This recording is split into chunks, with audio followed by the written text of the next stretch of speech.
क्या हुआ? चुनाव आने लगा, किसान हटा नहीं, हिला नहीं, शहीद हो गया, हिला नहीं। चुनाव 2 महीने में था। अब प्रधानमंत्री जी ने कहा कि अब तो मुश्किल हो गई, ये लोग तो हट नहीं रहे, ये तो बड़ा मुद्दा बन जाएगा। तो आपके सामने आए, हाथ जोड़े, माफ़ी मांगे, बोला कि मैं ये कानून वापस ले लेता हूँ। तो इसके लिए 700 शहीद क्यों कर 700 किसानों को की शहादत की क्या ज़रूरत थी फिर? आप 1 साल रुके क्यों? 5 सालों के लिए आप सारे प्रधानमंत्री जी पूरी दुनिया घूम आए हैं।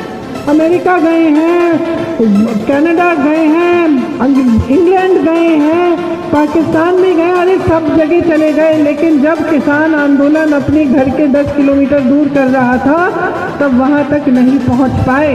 प्रधानमंत्री जी अपने घर से निकलकर बाहर आकर किसानों को नहीं मिले। मेरे पिताजी प्रधानमंत्री होते थे यहाँ अमेठी में, पास में पूछिए, जब संकट आती थी क्या प्रधानमंत्री आते थे? उनके घर के दरवाजे तक आते थे पूछने।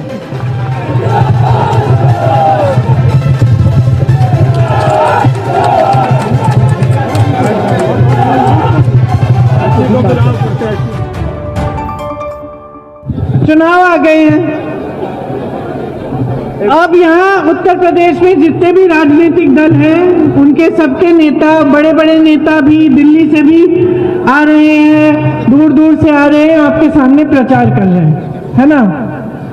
सब अच्छी अच्छी बातें बोलते हैं, सब कहते हैं कि हमने ये किया है, वो किया है, कहते हैं। कुछ लोग धर्म की बात भी करते हैं, जाति की बात भी करते हैं, सारी बातें करते हैं।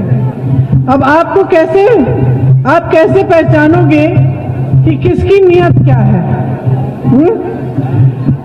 इसको पहचानने के लिए 2 चीजें चाहिए।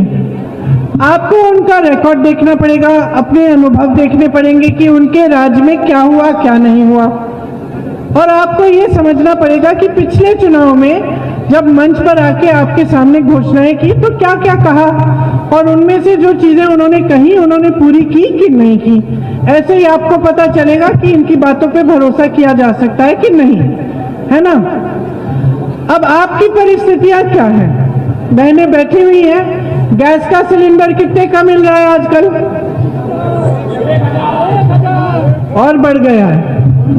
1000 था, अब 95 रुपए और बढ़ गया है।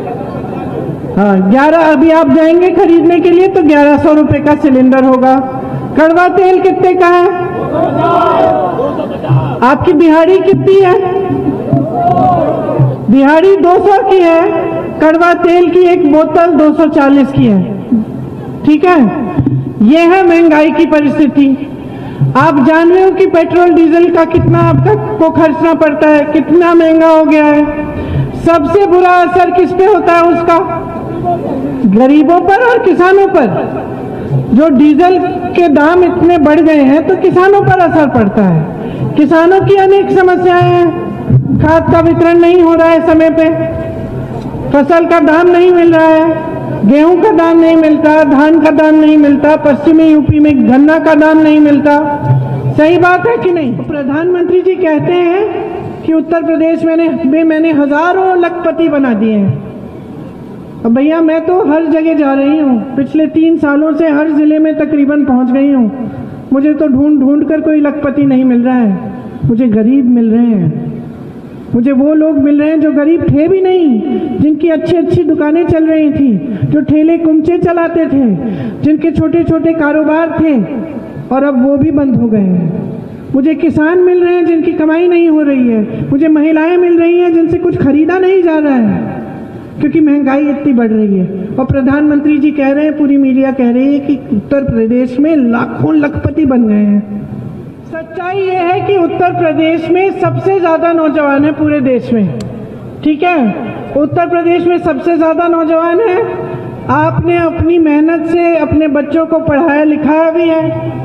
ये नहीं है कि आज का नौजवान क्वालिफाइड नहीं है, शिक्षित नहीं है, शिक्षित भी है, क्वालिफाइड भी है। किसी ने ITI किया है, किसी ने MA किया है, किसी ने BA किया है, किसी ने BSc किया है। तमाम नौजवानों ने परीक्षाएं भी दी हैं। आपके प्रदेश में हुनर भी बहुत है, जहाँ जहाँ देखो हुनर है। मुरादाबाद जाओ, पीतल का काम करने का हुनर है, कानपुर जाओ, लेदर का काम का हुनर है। तो हुनर भी है, खेती भी बढ़िया होती है, यहाँ खाद भी अच्छी है, आपकी ज़मीन अच्छी है, उपज अच्छी आती है। तो समस्या क्या है? नौजवान बेरोजगार पड़े हैं, किसान परेशान है, महिलाओं पर रोज रोज अत्याचार हो रहा है, महिलाओं को सशक्त करने की बात कोई नहीं कर रहा, छोटे दुकानदार, छोटे व्यापारी परेशान हैं। तो समस्या क्या है? एक तरफ एक ऐसा प्रदेश जिसमें हुनर भी है, नौजवान भी हैं, अच्छी खेती भी हो सकती है, अच्छे अच्छे बिजनेस शुरू करने के लिए लोग सक्षम हो सकते हैं। दूसरी तरफ बेरोजगारी, किसानों की परेशानी, महिलाओं पर अत्याचार, दलितों पर अत्याचार, छोटे बिजनेस बंद हो रहे हैं।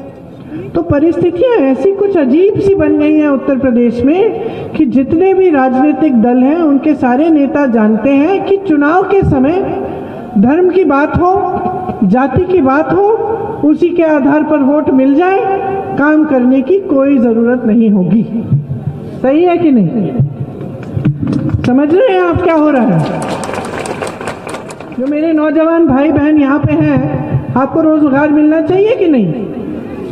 तो आपने कभी सोचा है कि ये जो सरकार है भाजपा की, इनकी 3 बड़ी स्कीम सुन लीजिए। एक तो जो मुफ्त में गैस सिलेंडर बहनों को मिलता है, दूसरा जो राशन की बोरी मिलती है, तीसरा जो थोड़ा बहुत खाते में आपके पैसे आते हैं। ठीक है? और देख लीजिए, कुछ महीनों में आते हैं थोड़े बहुत पैसे, चुनाव आने लगता है तो थोड़े और पैसे आ जाते हैं, है कि नहीं? जो राशन 5 सालों से लगातार नहीं मिल रहा था, वो पिछले 6 महीनों से लगातार आ रहा है। ये 3 स्कीम क्या है? क्या एक मुफ्त गैस सिलेंडर से, एक राशन के बोरे से, थोड़े बहुत पैसे मिलने से आपके भविष्य, आपके बच्चों के भविष्य मजबूत बनेंगे? समझ रहे हो आप? बच्चों के भविष्य को मजबूत करने के लिए क्या चाहिए? रोजगार चाहिए। बच्चा, नौजवान अपना बिजनेस बनाना चाहता है, सरकार का समर्थन मिले। कोई एक छोटा सा कारोबार शुरू करना चाहता है, थोड़े से पैसे दे सरकार, कम ब्याज पे दे दे, वो ब्याज पे लौटा देगा 1%, 2%, लेकिन सरकार उसको अपने पैरों पे खड़ा करे। महिलाओं को 1 सिलेंडर मुफ्त दिया, आप भर नहीं पा रहे हैं उसको। अगर आप अब जाएंगे सिलेंडर खरीदने तो 1100 का मिलेगा, क्या करेंगे उस सिलेंडर का? उसकी गैस को आपको इस्तेमाल ही ऐसा करना पड़ेगा कि खत्म ना हो। लेकिन आपको आत्मनिर्भर करने की बात कौन कर रहा है? आपकी बेटियों को शिक्षित करने की बात कौन कर रहा है? आपको, महिलाओं को रोजगार दिलवाने की बात कौन कर रहा है? कोई नहीं कर रहा है। कह रहे लो जी सिलेंडर लो, वोट दे दो, कह रहे लो बुरा राशन ले लो। ये स्थिति बना दी है देश में, इतना गरीब बना दिया है लोगों को कि अब लोग उस राशन के बोरे के लिए इंतजार कर रहे हैं। और जब वो राशन का बोरा आता है तो आप सब कहते हैं कि वाह वाह, सरकार ने मुझे कुछ भेजा है। लेकिन इस सरकार की तो बहुत बड़ी जिम्मेदारी है। एक राशन के बोरे में, एक गैस के सिलेंडर में थोड़े बहुत 1000-2000 रुपए आपको पकड़ा दिए, उसमें इनकी जिम्मेदारी खत्म नहीं होती है? कोई एहसान नहीं है आप पे? नेता का धर्म सेवा होता है। आप हिंदू धर्म में देखिए, मुसलमान धर्म में देखिए, ईसाई धर्म में देखिए, बौद्ध धर्म में देखिए, किसी भी किताब को उठा के पढ़िए, किसी से भी पूछिए, सब कहेंगे नेता का सबसे बड़ा धर्म सेवा करना है। राजधर्म होता क्या है? सेवा होता है। और ये लोग भूल गए अपना धर्म। इनके लिए धर्म भी एक इस्तेमाल करने वाली चीज हो गई। इनके लिए धर्म भी वही है जो चुनावी समय, चुनावी सभाओं में बात करें धर्म के बारे में, आपके जज्बातों को उफारे ताकि उसी पर वोट मिल जाए। आप सोचिए, क्या आप चाहते हैं कि आपके बच्चे उस बोरे राशन पर निर्भर हो? कि आप चाहते हैं कि बच्चे शिक्षित बने, कि बच्चों के लिए अच्छी पाठशालाएं बने, कि बच्चे आगे बढ़कर कमाएं, आपके लिए कमाई लाएं? तभी तो गर्व होगा आपको उन पर, तभी तो उन पर, अपने आप पर गर्व होगा। अगर ऐसे ही आवारा बच्चे पड़े रहें तो क्या होगा?